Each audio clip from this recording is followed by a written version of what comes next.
Good morning student. आज हम राजनीतिक दल के अंदर उन राष्ट्रीय राजनीतिक दलों की बात करेंगे जो केंद्र स्तर और राज्य स्तर दोनों में सरकार का अनुभव रखते हैं और सरकार का संचालन करते हैं।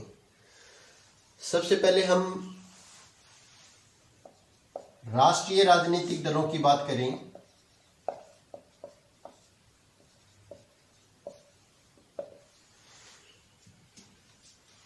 राष्ट्रीय दल वो दल होते हैं जो किसी एक देश की केंद्र सरकार का संचालन करते हैं या जो बड़े लेवल के होते हैं, जिसमें लोकसभा के अंदर पूरे देश के अंदर उसका जो प्रभाव क्षेत्र होता है।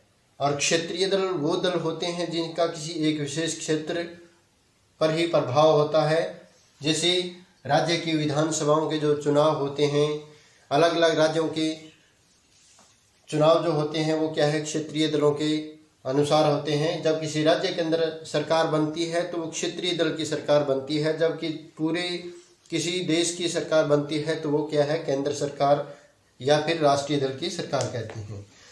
विश्व के अंदर संघीय व्यवस्था वाले बहुत से देश हैं। संघीय व्यवस्था वाले लोकतंत्र में दो तरह के राजनीतिक दल होते हैं। एक तो संघीय इकाइयों में सिर्फ एक इकाई में अस्तित्व रखने वाले, और अनेक या संघ की सभी इकाइयों में अस्तित्व रखने वाले।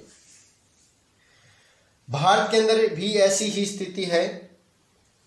कई पार्टियां जो है पूरे देश के अंदर फैली हुई है, जबकि कुछ जो पार्टियां हैं वो केवल क्षेत्र विशेष तक ही सीमित है। जो पार्टियां पूरे देश के अंदर फैली है, पूरे देश में जो पार्टी फैली है उस पार्टी को क्या बोलते हैं, राष्ट्रीय पार्टी कहा जाता है या राष्ट्रीय दल कहा जाता है। इन दलों की विभिन्न राज्यों के अंदर क्या है, अपनी अलग अलग इकाइयां होती है, और इन इकाइयों के द्वारा ही राष्ट्रीय स्तर पर तय होने वाली जो भी नीतियां होती है, इनके द्वारा नीतियां जो तय की जाती है, इसके साथ साथ कार्यक्रम और कई प्रकार की रणनीति, तो ये सभी राष्ट्रीय दलों के माध्यम से, उनकी छोटी छोटी इकाइयों के माध्यम से पूरे भारत देश की बात जब हम करते हैं तो पूरे देश के अंदर लागू होती है या उनके द्वारा उसका मंथन किया जाता है। 10 देश जो है, हर पार्टी को चुनाव आयोग में, कोई भी पार्टी है उसको चुनाव आयोग के अंदर अपना क्या करवाना पड़ता है, पंजीकरण करवाना पड़ता है।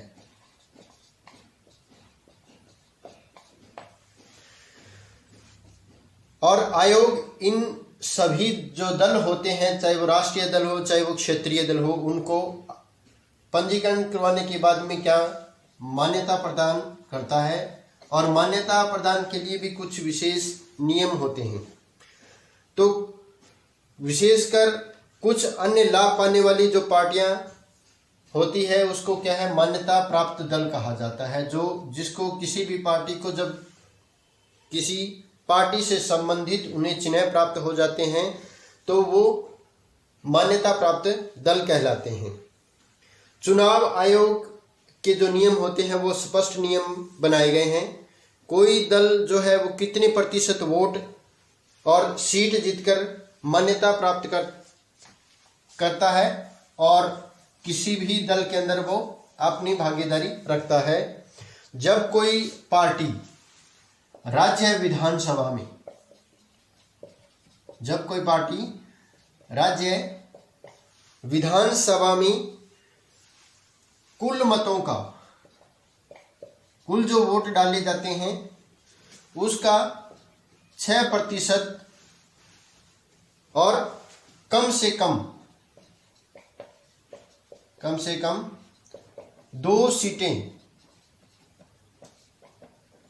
सीटें वो प्राप्त करती है या जीतती है, तो वह अपने राजनीतिक दल के रूप में मान्यता उसको मिल जाती है। और इसके अलावा कोई भी जो राजनीतिक दल है जो लोकसभा चुनाव के अंदर,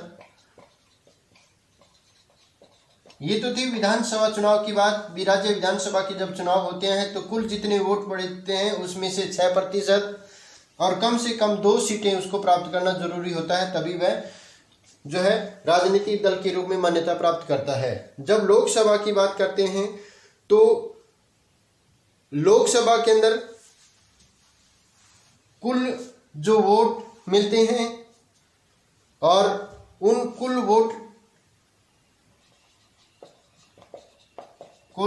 वोटों का या मतों का 6% हासिल कर सकता है और इसके साथ साथ लोकसभा के अंदर कम से कम जो है 4 सीटें वो प्राप्त करता है, तो वो राष्ट्रीय दल की जो है मान्यता प्राप्त करता है। तो इस प्रकार कोई भी जो चुनाव आयोग है किसी भी राजनीतिक दल के लिए जो मान्यता प्राप्त होता है उसके में कुछ विशेष नियम जो है उसके द्वारा बनाए गए हैं। तो इस वर्गीकरण के हिसाब से 2006 के जब हम आंकड़े लेते हैं तो उसमें 6 राष्ट्रीय जो दल प्रमुख रूप से सामने आए थे। 6 राष्ट्रीय दल मान्यता प्राप्त हैं और इनमें से प्रत्येक के बारे में हम जो है जानकारी यहाँ चर्चा करेंगे।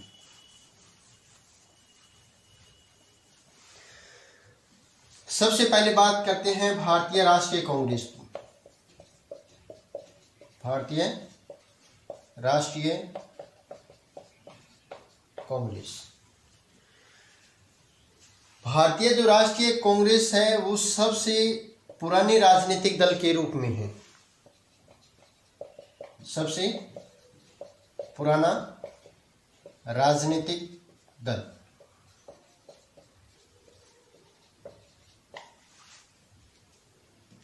और कांग्रेस पार्टी इसको कहा आमतौर पर आम भाषा में इसको कांग्रेस पार्टी के नाम से जाना जाता है।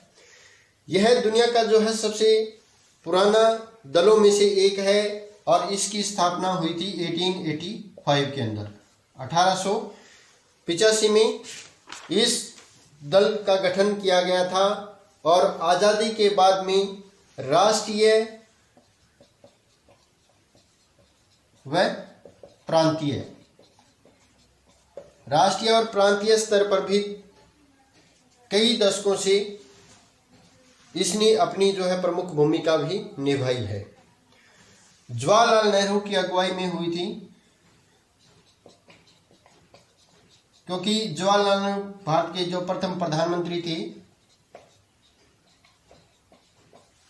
जवाहरलाल नेहरू की अगुवाई में इस राजनीतिक दल ने भारत को एक आधुनिक धर्मनिरपेक्षता और लोकतांत्रिक गणराज्य बनाने का जो है काफी प्रयास किया गया था।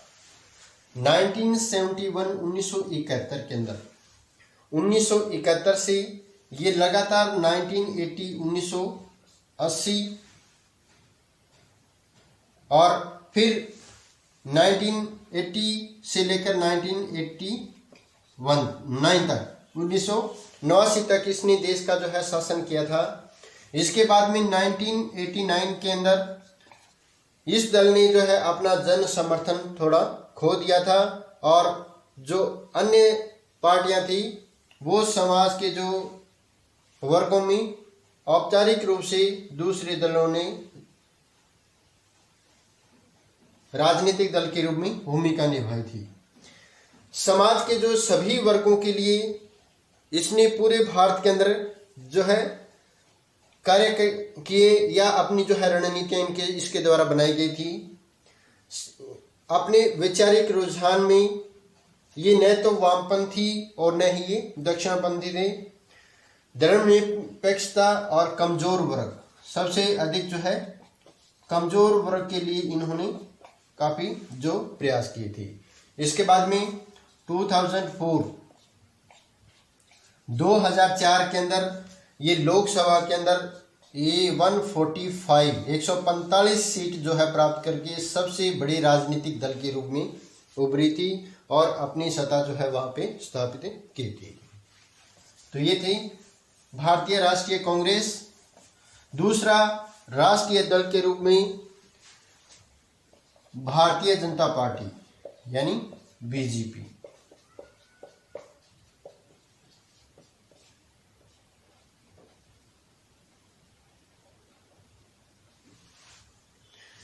भारतीय जनता पार्टी,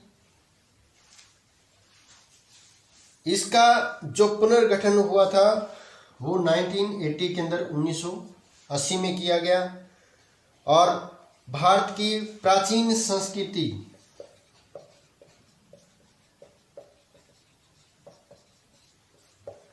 भारत की प्राचीन संस्कृति और मूल्यों से इन्होंने प्रेरणा लेकर मजबूत और आधुनिक भारत बनाने का जो है लक्ष्य रखा था। भारत के अंदर, भारत में इन्होंने राष्ट्रवाद और राजनीतिक अवधारणा को बल दिया था।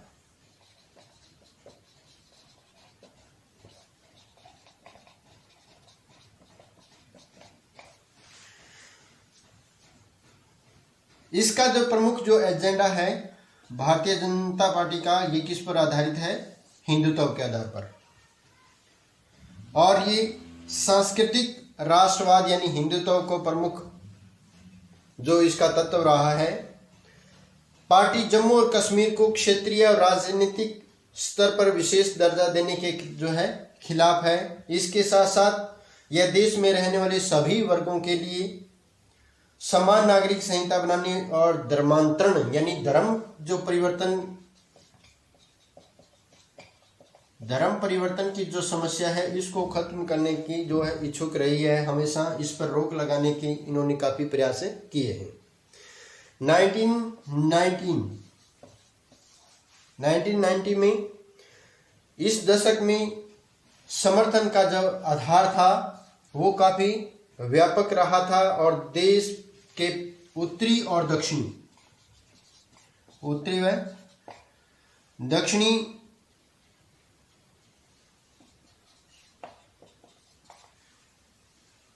जो शहरी इलाके हैं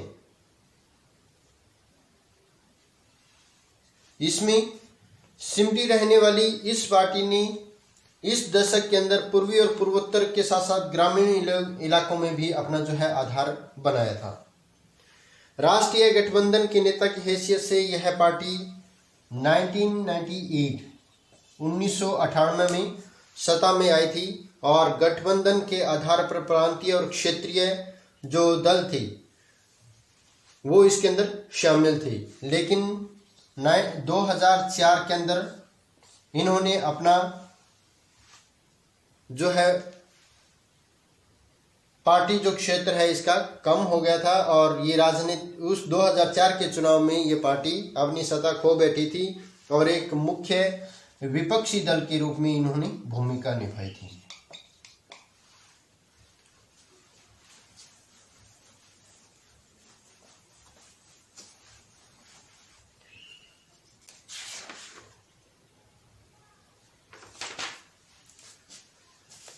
तीसरे दल की बात करते हैं, बहुजन समाज पार्टी। बहुजन समाज पार्टी स्वर्गीय काशीराम जी के नेतृत्व में इसका जो गठन है वो 1984 के अंदर हुआ था, 1984 के अंदर। और ये जो पार्टी है वो प्रमुख रूप से जो बहुजन समाज है जिसके अंदर दलित, अल्पसंख्यक,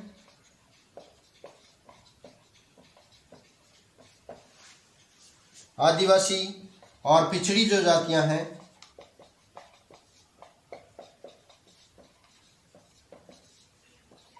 आदिवासी और पिछड़ी जातियों का ये समर्थक हमेशा रही है और इसके लिए उन्हें राजनीतिक सत्ता पाने का जो प्रयास है उनका प्रतिनिधित्व करने का दावा किया। पार्टी के जो प्रमुख जो संस्थापकों के साथ इसके जो सहयोगी रहे हैं उनमें साहू महाराज, इसके साथ साथ महात्मा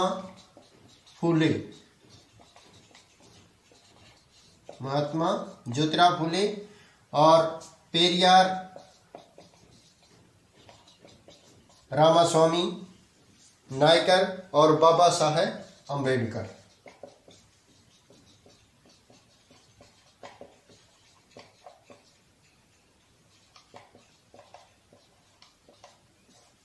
बाबा साहेब अम्बेडकर ने इन्होंने काफी जो है इसको इनके जो है विचारों के द्वारा इस पार्टी को काफी जो है प्रेरणा मिली और इसका जो प्रभाव क्षेत्र रहा है वो लगभग उत्तर प्रदेश,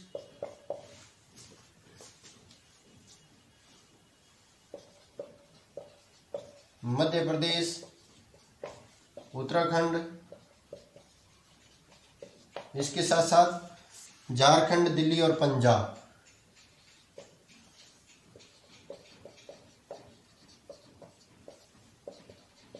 दिल्ली व पंजाब इन क्षेत्रों में इसका जो है काफ़ी प्रभाव रहा है।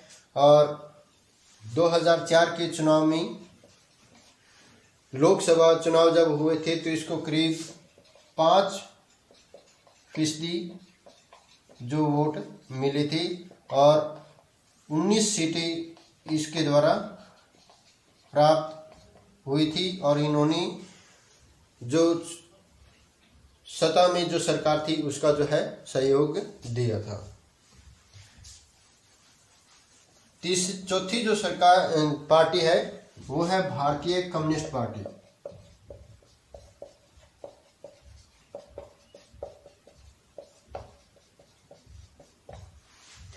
भारतीय कम्युनिस्ट पार्टी 1964 में स्थापित मार्क्सवादी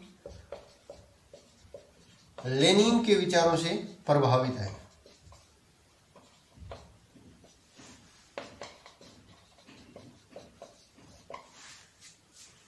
ये लेनिन के विचारों के अंदर आस्था रखती है और समाजवाद, धर्मनिरपेक्षता और लोकतंत्र की समर्थक और साम्राज्यवाद और सांप्रदायिकता के खिलाफ विरोधी रही है। वह पार्टी भारत में सामाजिक और आर्थिक जो न्याय है उसको लक्ष्य के साधने में लोकतांत्रिक चुनाव उसके लिए लाभदायक और उपयोगी उसको मानती है। इसका जो प्रभाव क्षेत्र है वो पश्चिमी बंगाल,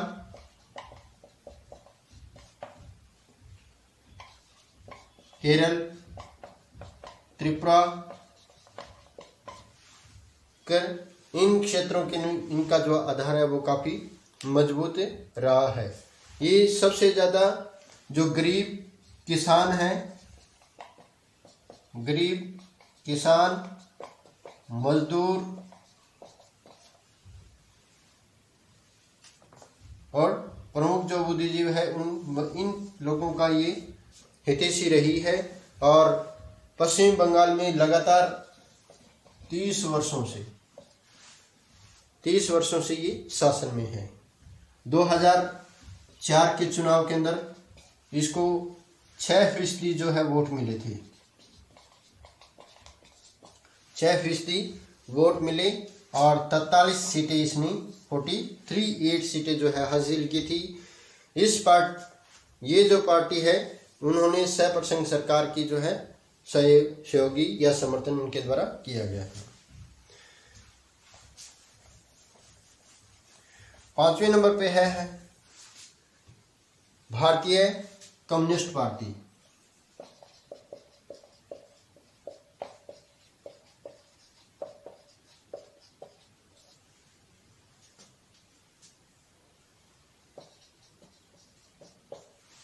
भारतीय कम्युनिस्ट पार्टी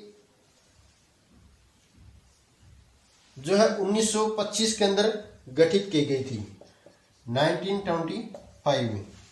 और भारतीय कम्युनिस्ट पार्टी जो मार्क्सवादी का पार्टी थी जो वो 19 की जो गठन हुआ था वो 1964 में हुआ था। और भारतीय कम्युनिस्ट पार्टी जो CPI है इसका गठन 1925 के अंदर हुआ था। ये भी क्या है, मार्क्सवादी लेनिनवाद, धर्मनिरपेक्षता और लोकतंत्र के में आस्था रखती है। साम्राज्यवाद और सांप्रदायिकता के ये विरोधी रही है। 1964 में जब पार्टी के अंदर फुटाव हुआ था और जिसमें जो भारतीय कम्युनिस्ट पार्टी थी वो इससे क्या है अलग हो गई थी 1964 के अंदर, जो मैंने अभी पीछे इसकी जो चर्चा की थी। और अंतिम है हमारा वो है, लेकिन इससे पहले जो 2004 के जब चुनाव हुए थे तो इसने 4% जो है इसको वोट मिले थे और लगभग 10 सीटें इसके द्वारा जो है वो प्राप्त की गई थी। अब हम बात करते हैं राष्ट्रवादी कांग्रेस की।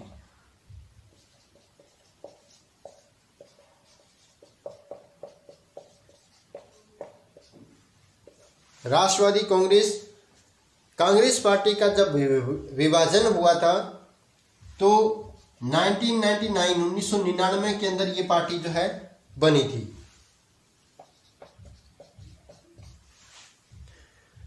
और ये लोकतंत्र, गांधीवाद और धर्मनिरपेक्षता, समता, समानता, सामाजिक न्याय और समाजवाद में आस्था रखती है। इसके साथ साथ यह पार्टी सरकार के प्रमुख पदों को सिर्फ भारत में जन्मे जो नागरिक हैं उनके लिए आरक्षित जो है करना चाहती है। महाराष्ट्र में ये प्रमुख तौर से फैली हुई है। इसका जो प्रभाव क्षेत्र है वो महाराष्ट्र में अच्छा रहा है। इसके साथ साथ मेघालय, मणिपुर और असम, इन क्षेत्रों के अंदर भी ये प्रमुख राजनीतिक दल के तौर पर उभरी है। 2004 का जो चुनाव हुआ था इसमें संयुक्त प्रगतिशील गठबंधन के रूप में इसने भूमिका निभाई थी। प्रगतिशील गठबंधन।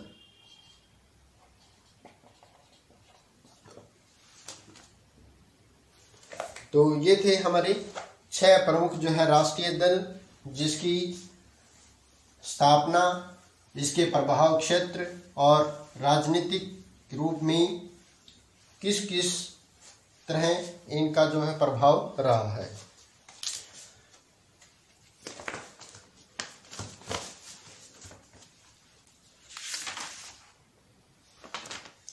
इसके बाद में हम प्रांतीय जो क्षेत्र है उसकी चर्चा करेंगे और राजनीतिक दलों के लिए जो प्रमुख चुनौतियां हैं उसकी चर्चा हम नेक्स्ट वीडियो में करेंगे। Thank you.